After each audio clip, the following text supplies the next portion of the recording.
Welcome back. The wards of the Boys Training Center have been gifted with dental care and bright smiles. The BTC was the recipient of dental equipment, including a dentist chair, courtesy of the Rotary Club of Grosley and the Ministry of Health. The Rotary Club of Grosley has collaborated with the Ministry of Health to coordinate the official handover of a dental chair to the Boys Training Center. The handing over ceremony took place at the BTC in Massad, Grosley on Wednesday morning. The entire project is valued at just over 10,000 EC dollars and is the flagship project of the club, which dates back to the late 1990s. Past president of the Grosley Rotary Club, Matthew Render, said the project is one which is funded by the Rotary Club, as the BTC is one establishment that the RC has maintained a long-standing relationship with. This is a program we've been doing, the Mobile Dental Clinic, the Rotary Club of Grosley and the Department of Health for over 10 years now. The equipment had reached the end of its useful life, so we secured a grant to replace that equipment, and the equipment was brought in a couple of months ago. It's been here at the Boys Training Centre, so today is the official handover to the department. It will be used here to provide free screenings and treatments for the boys at the centre, and then it will go on to other schools in the area.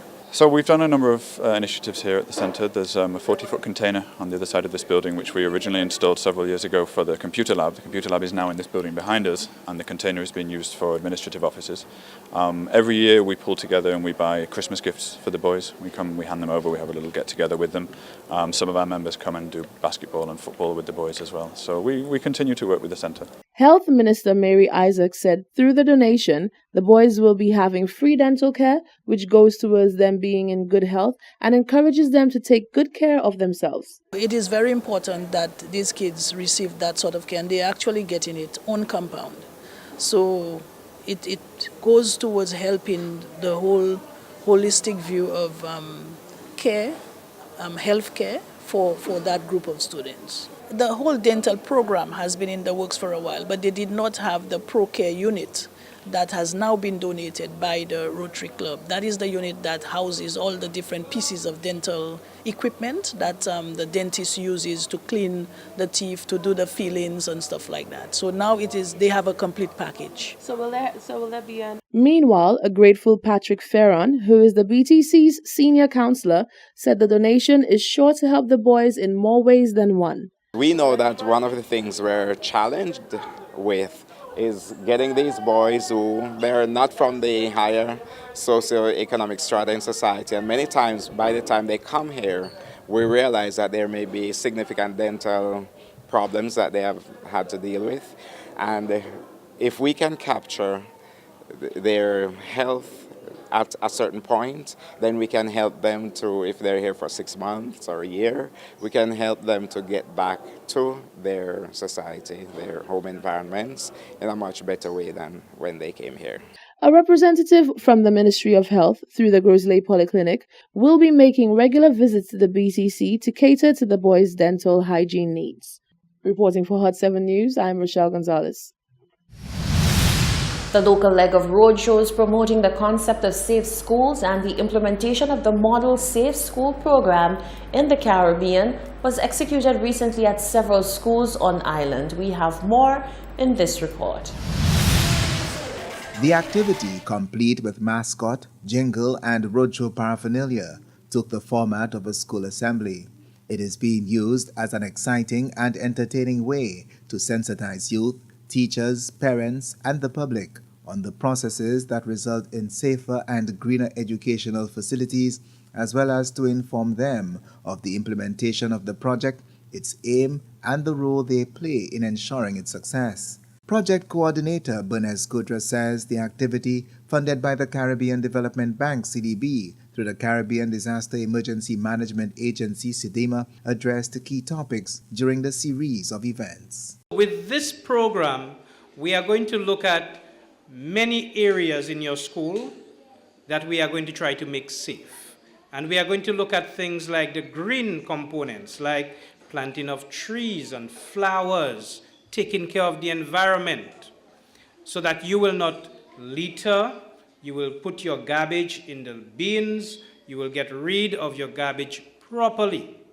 So we want to join with you as we continue to make our schools a safer and a better place for all of you. Throughout the Caribbean region, the education sector is said to be highly vulnerable to the range of natural hazards that threaten the countries of the region. Director of the National Emergency Management Organization, NEMO, Felder Joseph, welcomes the introduction of the program in schools, lamenting significant damage and losses experienced by the education sector due to the impact of natural hazards, particularly over the last 2 decades.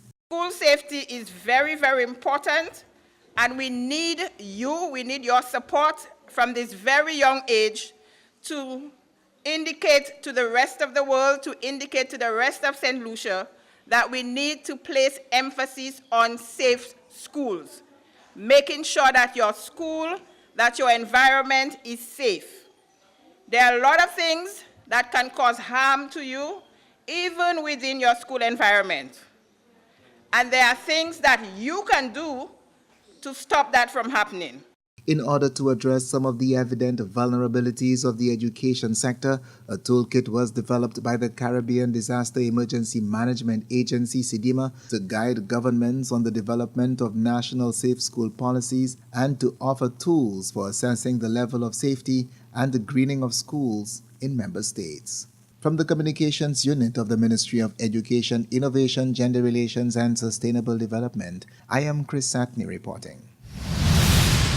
The St. Lucia Social and Economic Labs, a new approach that government has undertaken to develop and deliver the medium-term development strategy for 2019-2022, has now gone through the pre-lab phase of focus group discussions on the 6 key priority areas for the government.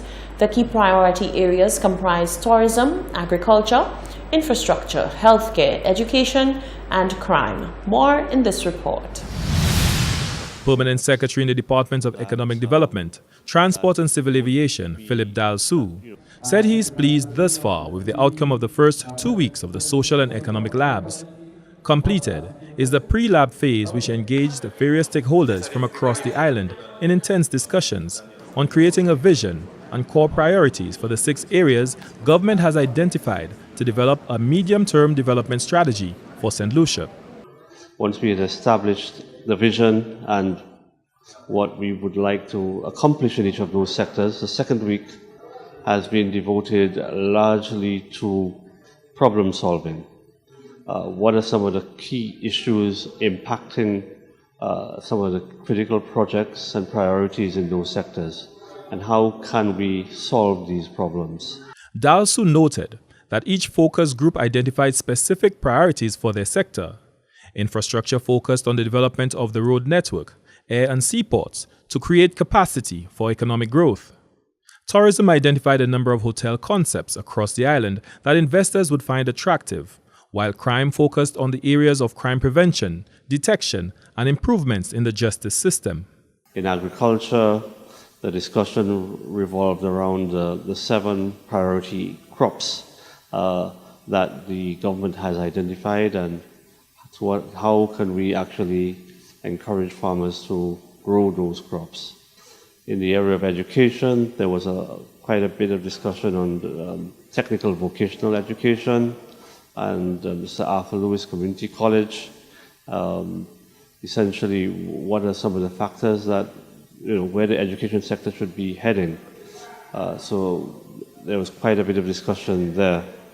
In the area of health, the 3 big, areas of that have been identified for health has been the St. Jude Hospital, the OKEU, and the health financing, health insurance.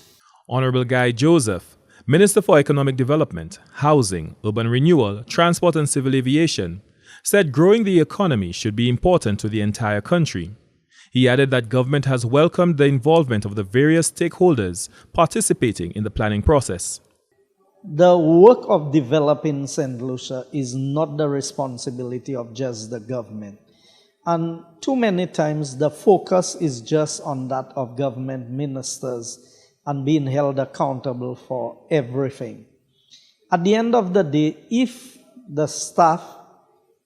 you do not equip the staff with the knowledge, the know-how, and what the vision plan is, then it is difficult to expect everybody to deliver on what the overall plan is for the development of St. Lucia.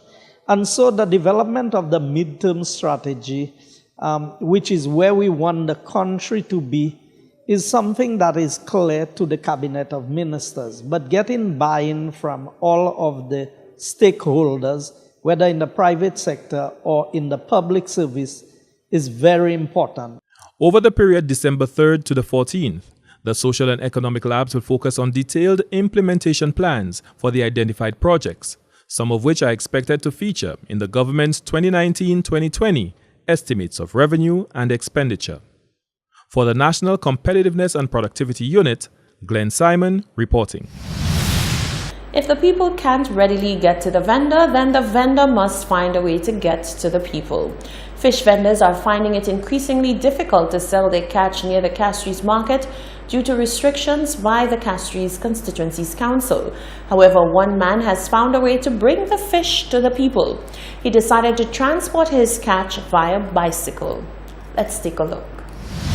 Na fon bala ou le bicycle because gouvernement a pêché nous ning dans caboué pour venir mais pour moi là nous ca meilleur le bicycle de bon pour nous venir les chimères porter by ces moun là bala just ka commencer venir so nous just commencer à faire by progrès vie because c'est temps by été slow de clé c'est 40 qui tenir pas une bala ou by c'est pêcher filet là c'est pas dehors ten by so pour moi la bala ka fin bien le mer ka fin primaire en décembre.